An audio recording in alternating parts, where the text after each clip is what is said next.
Ilmu apa? Ilmu katon. Artinya apa? Artinya memang kita ini terlalu sembrono, terlalu berani untuk mengarungi sesuatu dalam keadaan kita tidak tahu ombaknya seperti apa, kita tidak tahu kedalamannya seperti apa, kita tidak tahu badainya bakal sebesar apa. Tapi kita ini bonek. Pas ya? Pas ya? Kita ini bonek, sing penting maju. Padahal modal orang itu menikah bukan cuma niat, bukan cuma nekat. Tapi dia mengerti apa yang harus dijalankan di dalam rumah tangganya. Maka apabila Allah menginginkan kita baik, Allah dekatkan dengan majelis semacam ini. Alhamdulillah. Saya awali dengan satu cerita.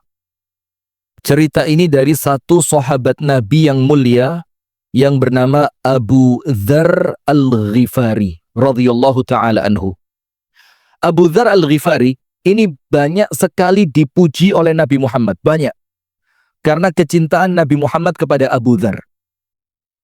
Suatu hari Nabi Muhammad mengatakan tentang Abu Dzar, tidaklah ada yang dinaungi oleh langit dan berjalan di atas bumi afsahu lahjatin min Abi Dzar, yang ketika ngomong itu lebih fasih dibandingkan Abu Dzar. Tidak ada.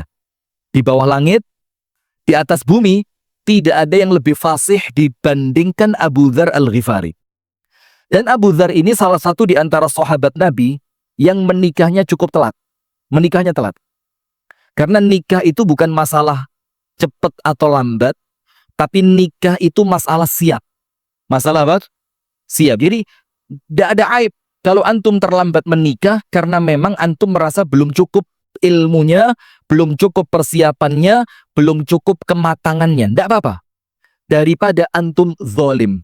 Zalim kepada siapa? Kepada pasangan, kepada mertua, kepada calon anak. Maka itulah kenapa ada cerita Umar dilapori seorang laki-laki tentang anaknya yang durhaka. Faham semua kan ceritanya? Terus ditanya sama Umar, bagaimana durhakanya anakmu? Kalau dipanggil, tidak mau datang. Kalau diajak berbicara, bahasanya tinggi, nyentak. Kalau diperintah, tidak mau nurut. Sama Umar dipanggil anak itu. Umar tanya, kamu dilaporkan oleh bapakmu katanya kamu durhaka. Anaknya tanya, durhaka itu apa? Dipanggil nggak mau datang, diajak berbicara nadamu tinggi, dan kalau diperintah engkau tidak mau melakukan. Kata anaknya, ajal, betul itu saya. Umar tanya, kenapa kamu tidak merasa aneh dengan perbuatan itu? Dibilang Umar, kalaulah itu dibilang kesalahan, maka orang tuaku bersalah terlebih dahulu sebelum aku bersalah kepadanya. Ditanya, apa kewajiban orang tua kepada anak? Kata Umar ada 3. Nomor 1, dipilihkan ibu yang baik. Kata anak tadi, saya tidak punya ibu yang baik. Umar kaget, kok bisa anak tidak bangga dengan ibunya? Terus ditanya, waman ummuk, terus ibumu siapa?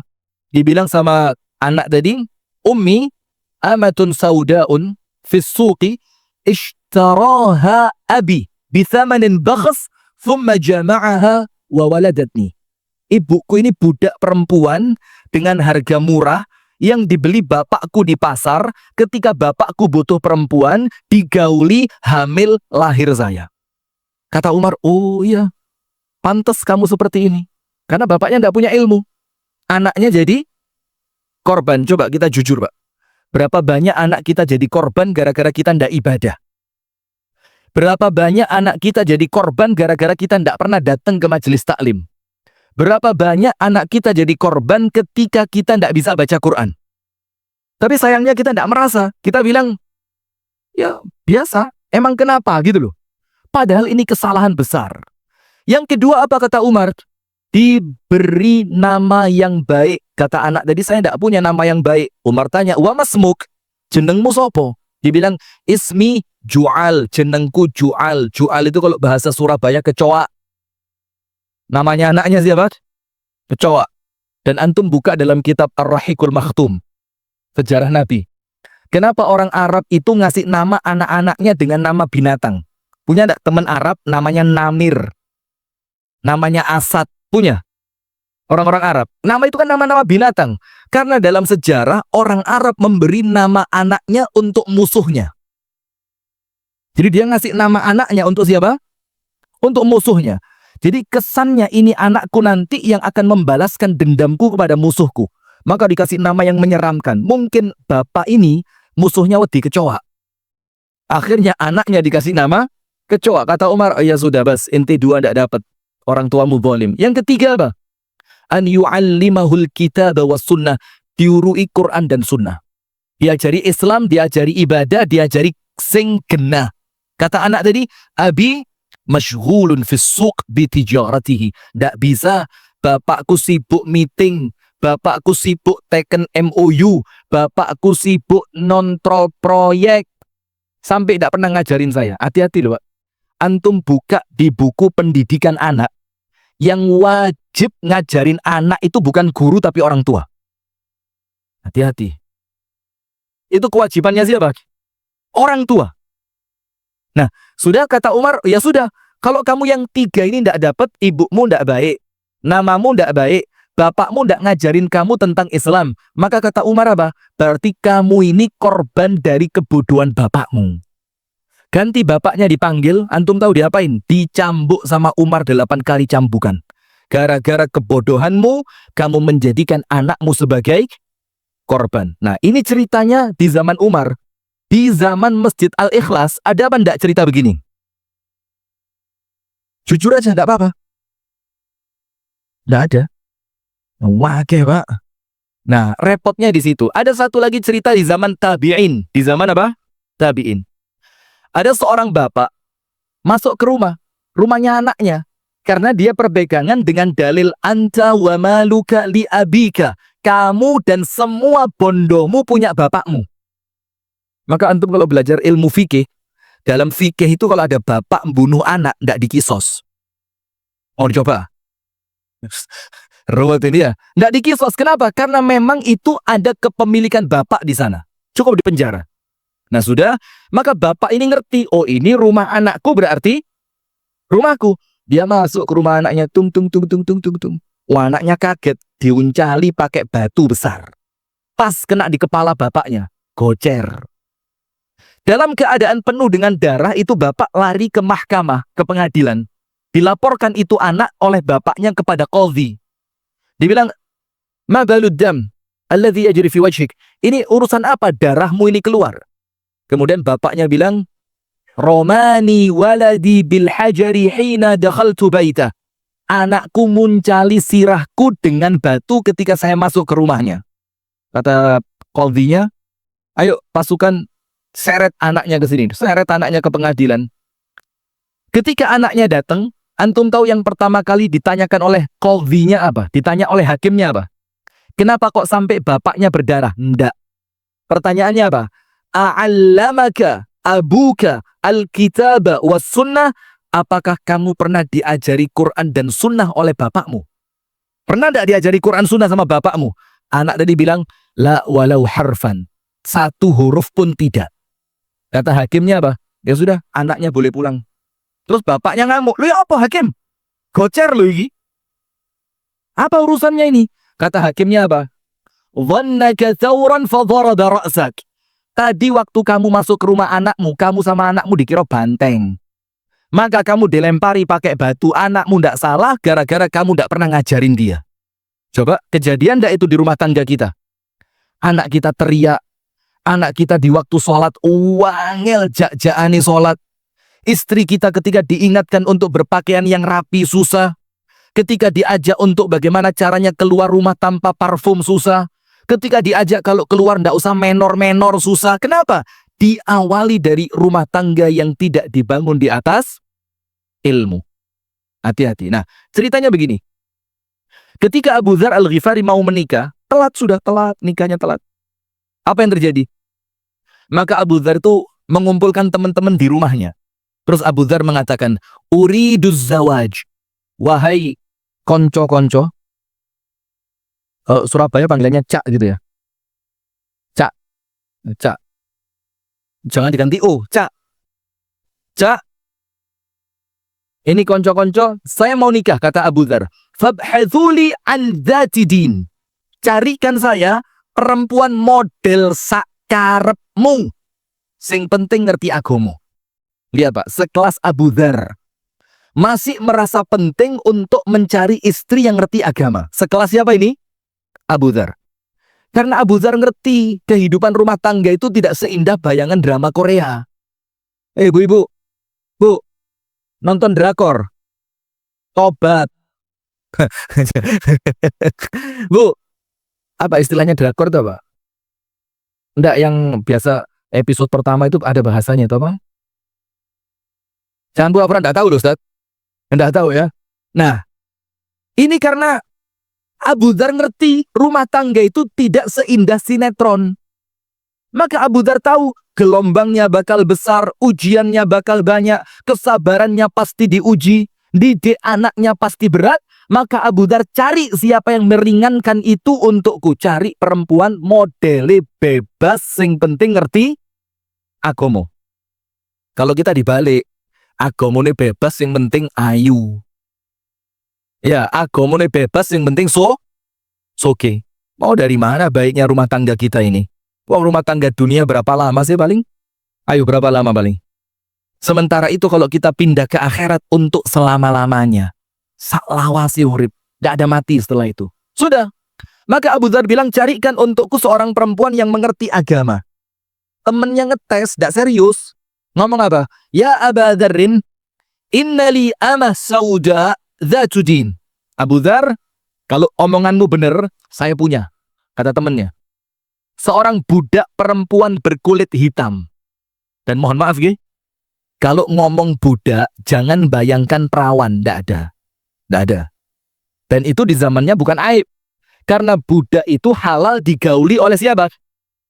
Oleh majikannya, oleh tuannya. Maka ketika dibilang amah, perempuan yang seorang budak, maka jangan bayangkan dia masih gadis. Tidak. Dalam keadaan dia adalah seorang budak, plus kulitnya hitam, tapi ngerti agama. Antum tahu apa kata Abu Dzar? Uriduha. Zawijni minha. Saya mau sama dia. Belum, tidak pakai nazor. Tidak pakai PDKT, pacaran 15 tahun. Tidak pakai. Langsung pokok ngerti agama, uriduha. Nikahkan saya sama dia. Saya mau sama dia. Tidak pakai nazor, Pak. Karena apa? Ini menunjukkan Abu Dzar menunjukkan rumah tangga itu yang penting agomoni. Lihat, perempuan kata Rasulullah dinikahi karena berapa perkara? 4. Bukan nikah 4 perempuan, bukan, jangan salah paham. Nanti berarti yang satu kaya, yang satu cantik, yang satu turunannya apik, yang situ ngerti agomo. Berarti papa tuh Ustaz, ngawur. Ini cara menafsirkan orang yang ngebet ya begini. Kata Rasulullah yang pertama, li jamaliha, karena ayune. Karena masih melarat, sing penting ayu, melaratnya termaafkan. Nomor 2, lima liha, karena kekayaannya. Sing penting soge, eleo titik, iso dioplas.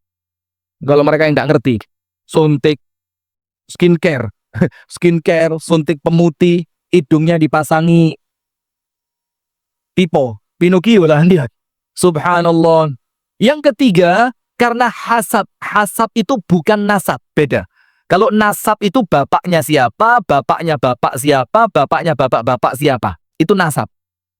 Kalau hasab itu artinya kecondongan keluarga ini ke arah mana. Itu namanya hasab. Ada keluarga kecondongannya dagang, ada. Ada keluarga kecondongannya jadi politikus, ada. Ada keluarga kecondongannya masjid, ada. Maka sama Nabi disuruh lihat kecondongan agama itu, keluarga itu ke arah mana. Dan yang terakhir, karena agamanya.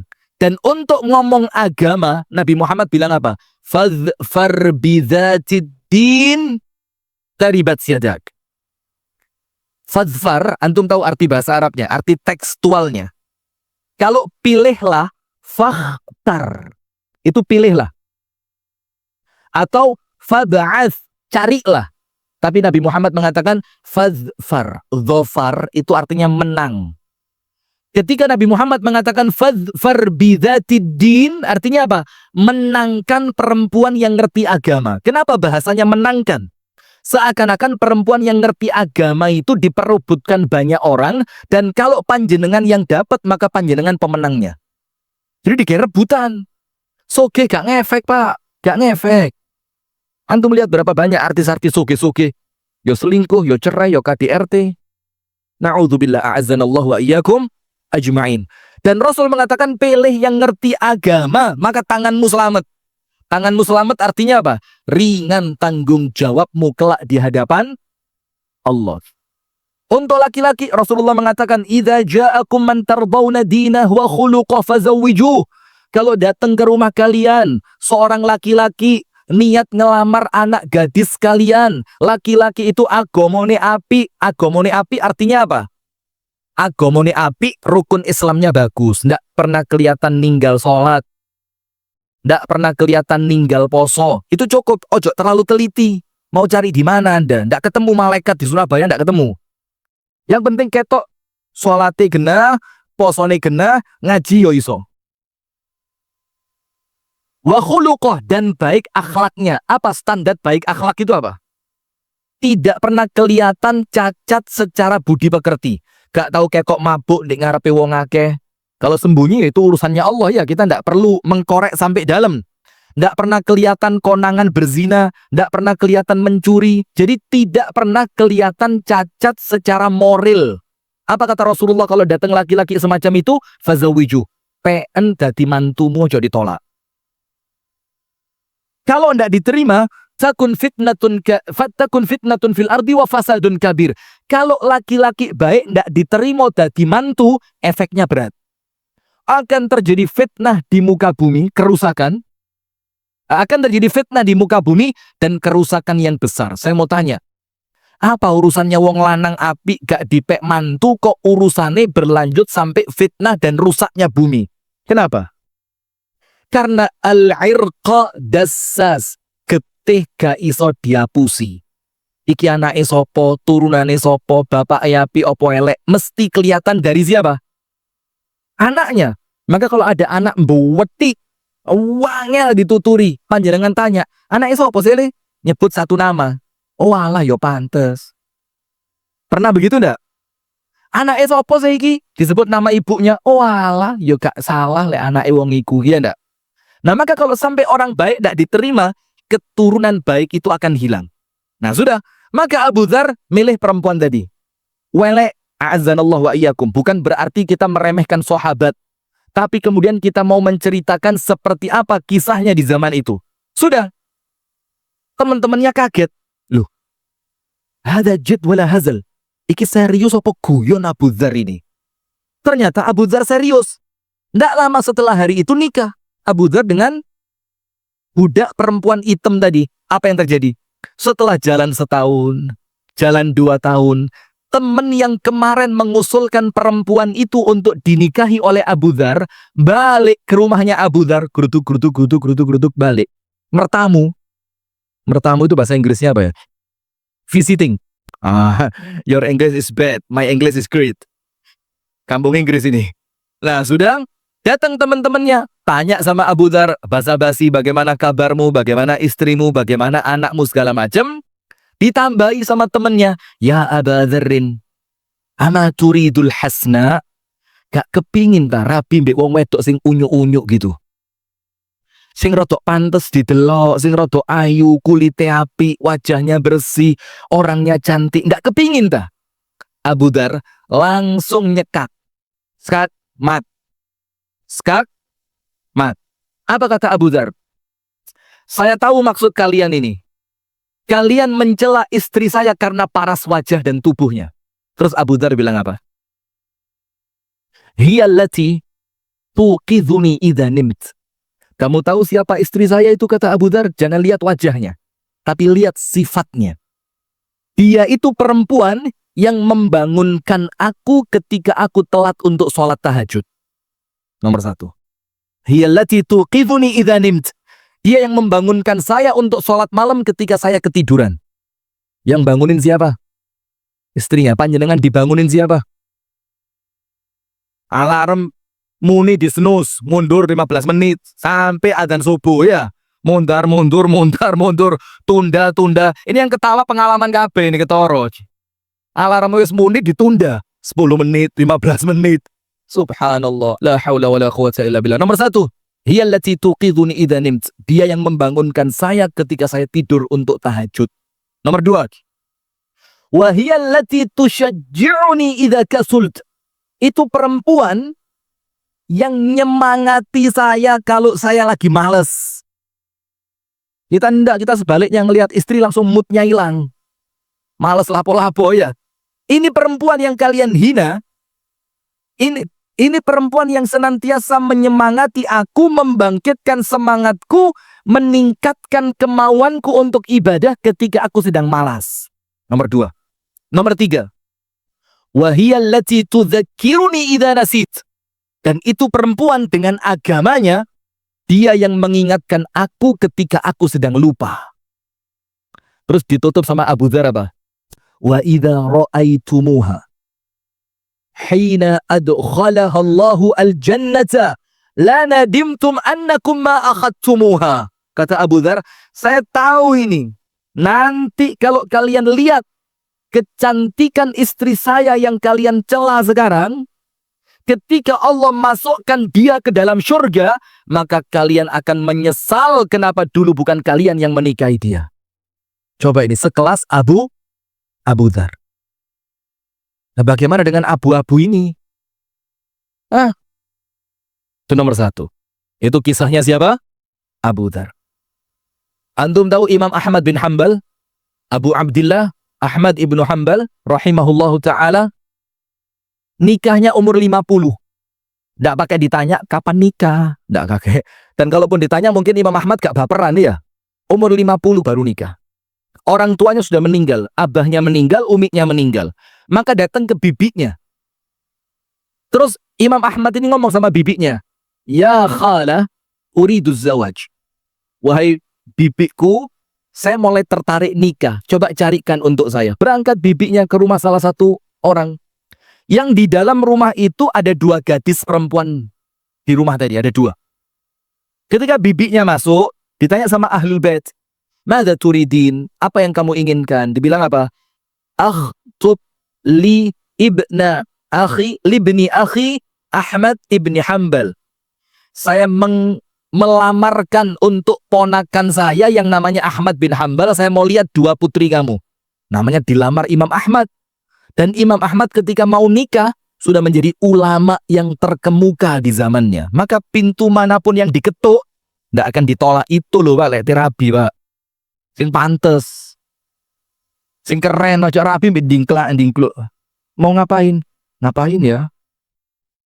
Tidak jadi wis Pak, pulang saja. Lah lemes. Ini antum yang yakin pintu manapun antum ketuk, antum tidak akan ditolak. Kenapa? Kualitas diri, sing pantes, sing dewasa, sing keren, yang punya prestasi. Saya gelembos sih. Iya, umur 17 tahun tidak bisa apa-apa di tempat kita ini. Dalam keadaan 17 tahun di zaman Nabi, panglima perang. Siapa namanya? Usamah bin Zaid. Subhanallah. Sudah.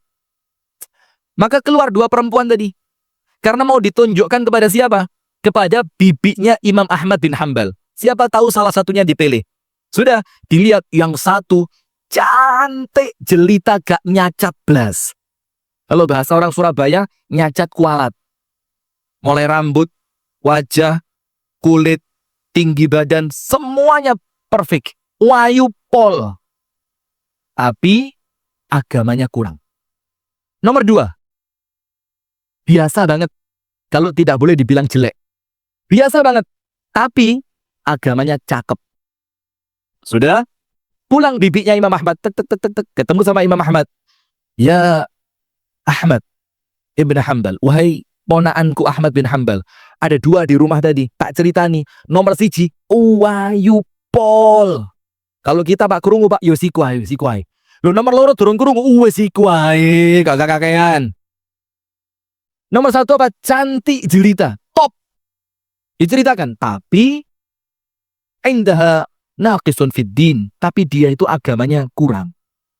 Nomor 2. Diceritain. Hidungnya, kulitnya jelek Ahmad. Yang nomor 2. Tapi zatudin. Agamanya api. Apa kata Imam Ahmad? Idza tazawwajtu li hawaya. Kalau saya nikah untuk nafsu saya pilih yang nomor 1. Ayo, ini kita koreksi diri masing-masing. Anda nikah untuk nafsu atau untuk yang lain? Kalau saya nikah untuk nafsu saya pilih yang nomor 1. Cantik jelita, agama urusan buri. Gak jilbaban masuk, tak jilbabi kok mari rabi. Ya sampai di kafani gak jilbaban ya Allah. Nomor 1, kata Imam Ahmad, Kalau saya nikah untuk nafsu, saya pilih nomor 1. Wa idza tazawwajtu li rabbi wa li akhirati wa li dini fakhtartu tsaniyah. Tapi kalau saya nikah untuk Allah, saya nikah untuk akhirat, wa tazawwajtu li dini, untuk agamaku, fakhtartu tsaniyah. Saya pilih yang kedua. Dan antum tahu yang dipilih yang mana? Yang kedua. Nomor 2. Wajah biasa tapi agamanya cakep. Coba perempuan sekarang. Subhanallah. Nah sudah, setelah kisah itu apa yang terjadi? Ketika istrinya itu wafat, namanya Ummu Saleh. Ketika istrinya itu wafat, Imam Ahmad Ritha itu menceritakan kebaikan istrinya di hadapan orang-orang yang takziah. Apa kata Imam Ahmad? Aishtu 20 sana ma'a Ummi Saleh fama ikhtalaftu ma'aha walau kalimah. Saya hidup sama perempuan ini 20 tahun, kata Imam Ahmad. Fama ikhtalaftu ma'aha walau kalimah. Tidak pernah membantah saya walaupun dengan 1 kata. Walaupun dengan berapa? 1 kata. Sekarang kalau istri kita kakean protes, ojo ngamuk, muhasabah, kita nikahnya untuk siapa kok sampai milih orang seperti itu? Ketika istri itu kemudian protes, nuntut, minta ini, minta itu, ganggu ini, ganggu itu, jangan gampang ngamuk. Coba muhasabah. Kenapa kok sampai muncul perempuan seperti itu di rumah kita? Yang milih siapa? Ayo jawaban Pak. Siapa yang milih dulu? Ustaz kebablasan. Selawas ceramah ikat saiki. Maka kata Imam Ahmad, karena saya pilih agamanya, dan saya menikah untuk Allah, saya menikah untuk akhirat, saya menikah untuk agama Allah, maka Allah membalas untuk saya dengan apa? Hidup 20 tahun. Belas tidak pernah bantah. Subhanallah. Itulah istri yang nolong kita untuk perkara akhirat. Nah maka ada satu hadis yang sahih dalam kitab As-Sahih Al-Jami'. Rasulullah sallallahu alaihi wasallam bersabda, qala Rasulullah sallallahu alaihi wasallam, liyattakhidh ahadukum qalban syakira. Hendaknya setiap kalian memiliki qalban syakiran, hati yang gampang bersyukur. Hati yang gampang bersyukur itu apa? Oleh titik syukure gede. Tidak seperti kita, oleh gede syukure. Kenapa kita ini mendapatkan perkara besar kok syukurnya kecil? Karena perkara besar itu sudah biasa kita dapat. Karena keinginan kita terlalu besar sampai oleh sing gede kesannya. Nonjone sing tak jaluk sakmene. Jadi syukurnya kurang. Sementara qalban syakiron itu oleh titik syukurnya gede. Jadi jangan terlalu tinggi angan-angan. Antum tahu tinggi angan-angan itu penyakit yang dilemparkan siapa ke dalam hati kita? Setan. Setan itu membisiki kita tulul amal. Tulul amal itu panjang angan-angan, panjang cita-cita, dianggap umure sik dawa. Itu namanya tulul amal. Ada orang kerja, belani ninggal anak, ninggal istri, harapan hasil kerjanya untuk nyenengno anak, nyenengno istri, ketika dia pulang istri sama anaknya mati kena bencana. Ada yang sebaliknya, dia rela ninggal anak, ninggal istri, tidak sempat menikmati hasil orangnya mati duluan. Karena nikmat itu cuma 2. Kalau bukan Anda yang meninggalkannya, Anda yang ditinggalkan olehnya. Tinggal pilih mau yang mana.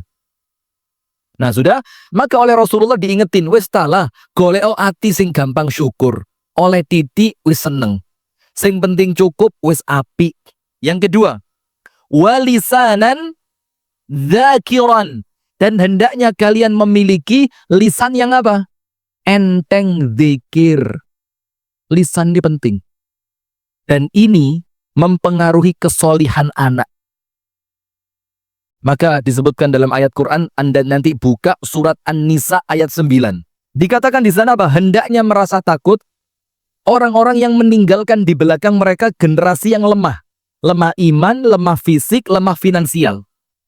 Terus ketika mereka mulai khawatir anak turun mereka lemah, Allah kasih 2 cara biar selamat. Apa caranya? Falyattaqullah waliyaqulu qawlan sadida. Maka syaratnya 2 biar anak turun kita itu baik. Nomor 1, hendaknya kalian bertakwa kepada Allah dan ucapkan ucapan yang baik.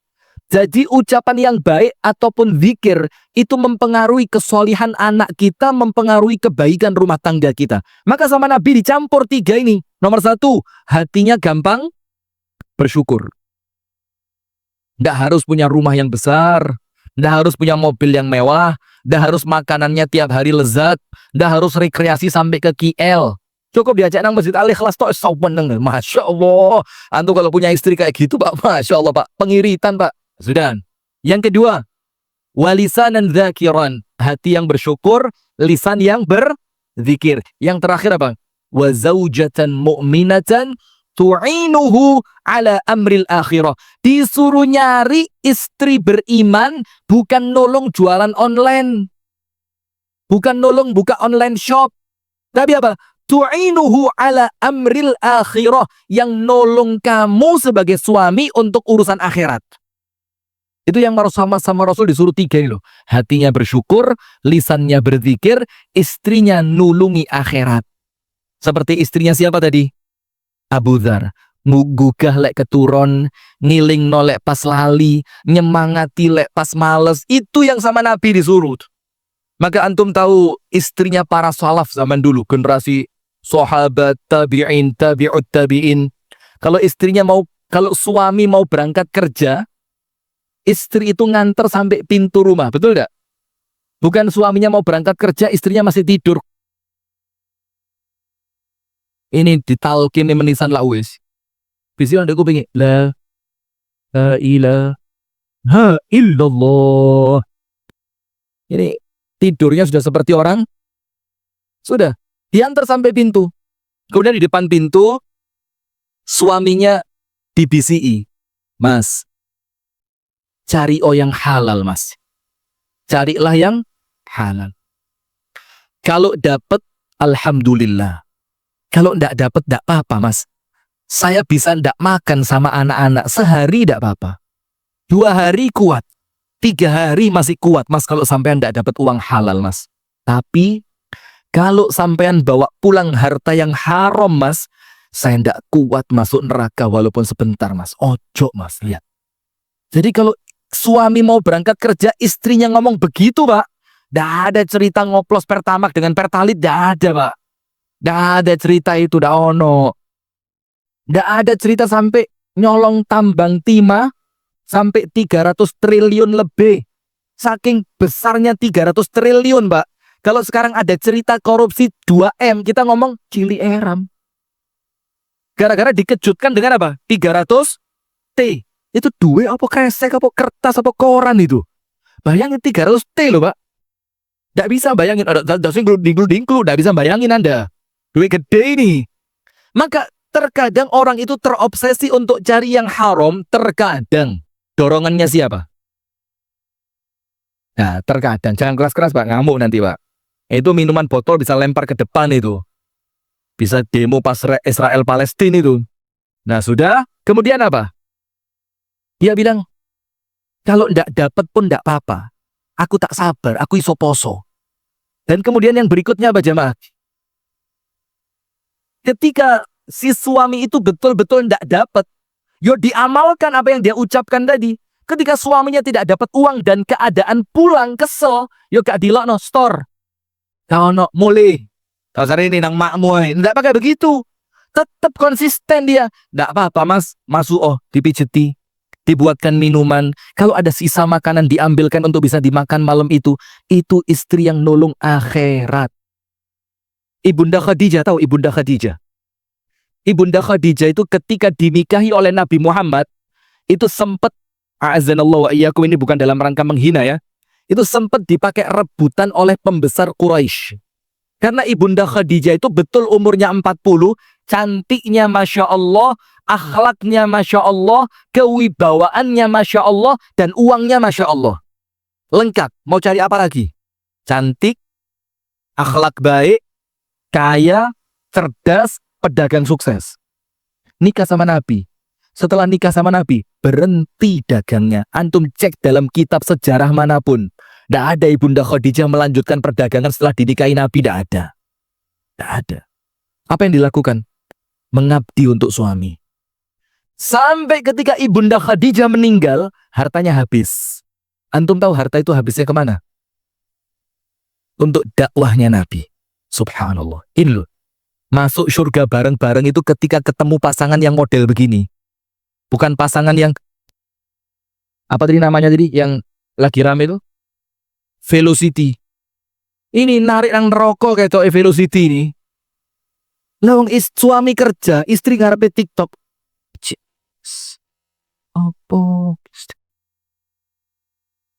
Ini perasaan tak ajak nang barongan kok kesambet jin. Ini jin masuk lewat mana? Di ruqyah malah gak mempan. Antum mau berharap apa dari istri yang model begitu? Nah sudah, sekarang antum buka ayatnya. Antum buka dalam Al-Quran surah Ar-Ra'du ayat 20-24. Surat apa? Ar-Ra'du 20-24. Itu aja yang kita bahas malam ini. Kalau Anda mau tambah, Anda tambahi surat At-Tur. Surat apa? At-Tur. Mulai ayat 16-24. 16-24 itu role model keluarga muslim ideal sedunia, sesurga. Ar-Ra'du 20-24. Saya baca cepat. Alladzina yufuna bi'ahdillahi wa la yanquduna al-mitsaq. Yaitu orang-orang yang menepati janjinya kepada Allah. Apa janji kita kepada Allah, Pak? Ibadah kepada Allah dan tidak menyekutukan Allah dengan sesuatu apapun. Wa la yanquduna al-mitsaq. Dan mereka tidak mengingkari janji. Hati-hati, Pak. Janji itu, Pak, ini pertaruhan antara mukmin atau munafik. Dan hati-hati loh ya, munafik itu bukan ringan. Munafik itu tidak ringan. Cirinya orang munafik salah satunya apa? Wa idza wa'ada akhlafa. Kalau berjanji diingkari. Wa idza u'tumina khan. Kalau dikasih amanah khianat. Sementara orang-orang yang iman, yang orientasi rumah tangganya adalah surga, nomor satu, nurut kepada Allah karena kita telah berikrar asyhadu an la ilaha illallah. Yang kedua, tidak pernah mengingkari janji. Meni. Berangkat. Jam 6. Sekarang antum lihat undangan pengantin. Undangan jam 9, mulai jam berapa? Antara yang ngundang sama yang diundang sama-sama ngertinya. Diundang jam songong ini ya kira-kira ngerti lah ya, mulai ini 9:30 paling cepat pisan. Sampai Pak KUA-nya pun ngerti. Ini apa namanya kalau bukan munafik coba? Hati-hati jemaah. Yang kedua, walladzina yasiluna ma amarallahu bihi ayyusal. Yaitu orang-orang yang senantiasa menyambung apa-apa yang Allah perintahkan untuk disambung. Tidak pernah mutus yang namanya silaturahim. Qati'ur rahim la yadkhulul jannah. Orang yang mutus silaturahim tidak pantas masuk surga. Hadis Bukhari Muslim. Mau apa Anda? Yang belani musuhan Bik Mase, Adie, Ponaane, Pak Dene. Mau masuk surga lewat pintu yang mana Anda? Sampai Abu Hurairah itu pernah ngusir jamaah pengajian gara-gara dapat laporan orang yang satu itu bermusuhan dengan pamannya dan belum baik-baikan. Sama Abu Hurairah diusir. Apa kata Abu Hurairah? Saya tidak mau rahmatnya Allah ke majelis ini tertutup gara-gara kamu. Pergi kamu dari majelis saya. Nomor dua, senantiasa menyambung tali apa? Silaturahim. Wa yakhshawna rabbahum wa yakhafuna su'al hisab. Takut kepada Allah, tidak macam-macam, Pak. Wedi sama Allah, merasa diawasi oleh Allah, merasa bahwa dia bakal dihisab oleh Allah. Walladzina sabaru ibtigha'a wajhi rabbihim, yaitu orang yang senantiasa sabar dalam mencari ridhonya Allah. Sabar cari ridhonya Allah. Bengi ngantuk, sabar dia bangun. Karena dengan bangun malam ridhonya Allah saya dapat. Kepingin medit, tapi dia sabar. Uang harus keluar untuk Palestina. Karena apa? Mengharapkan ridho dari Allah. Kemudian wa aqamus salata wa anfaqu mimma razaqnahum sirran wa alaniyah. Salat api, sedekahi kenceng. Kemudian Wa yadra'una bil hasanatis sayyi'ah. Kalau ada yang jelek dibalas dengan baik. Tonggone ngantem omahe gawe kerikil, dibales omahe tonggone dikirimi parcel. Bisa? Memang surga itu ndak murah, ndak iso mlebu surga cekakak, cekiki, ngopi, cangkrak, cangkruk. Ndak bisa. Nomor 1, menjalankan apa yang telah dia janjikan kepada Allah dan dia tidak mengingkari janji. Nomor 2, menyambung tali silaturahim. Nomor 3, takut kepada Allah. Nomor 4, mengkhawatirkan beratnya hisab. Nomor 5, sabar dalam mencari keridhaan Allah. Nomor 6, mendirikan sholat. Nomor 7, menyedekahkan sebagian apa yang Allah berikan. Dan yang ke-8, membalas keburukan dengan kebaikan. Terakhir apa tuh? Ulaika lahum uqbaddar. Mereka itulah yang dapat balasan negeri yang baik, rumah yang baik. Apa itu? Jannatu adnin yadkhulunaha wa man salaha min abaihim wa azwajihim wa dzurriyyatihim. Mereka Allah masukkan ke dalam surga bareng siapa? Bareng bapaknya, bareng istrinya, bareng suaminya, bareng anak-anaknya. Allah masukkan surga bareng kabeh. Ar-Ra'd berapa? 20 sampai 24. Allah masukkan mereka ke surga. Bapaknya ikut masuk, otomatis ibunya. Istrinya ikut masuk, otomatis suaminya. Anak-anaknya ikut masuk. Wal malaikatu yadkhuluna alaihim min kulli bab. Dan malaikat tidak berhenti masuk ke pintu surganya mereka. Mengucapkan apa? Salamun alaikum bima sabartum fa ni'ma uqbaddar. Malaikatnya bilang, Mas, selamat ya atas kesabaranmu waktu di dunia. Sabar dalam menjalankan aturan Allah. Itu kalau kita pengen masuk bersamamu masuk ke dalam surga. Ojo salah milih pasangan. Kalau panjenengan mau mantu, cari mantu sing agamane apik, Pak. Sugih gak mesti mulyane anak panjenengan, gak mesti. Dapat mantu kaya belum tentu memuliakan anak Anda, belum tentu. Nah, itu makanya jemaah sekalian, Anda buka nanti di rumah, tambah 1 surat At-Tur. Surat apa? At-Tur ayat 16 sampai 24. Supaya kita insya Allah masukkan ke dalam surga bareng dengan semua keluarga kita. Allahumma amin. Barakallahu fikum.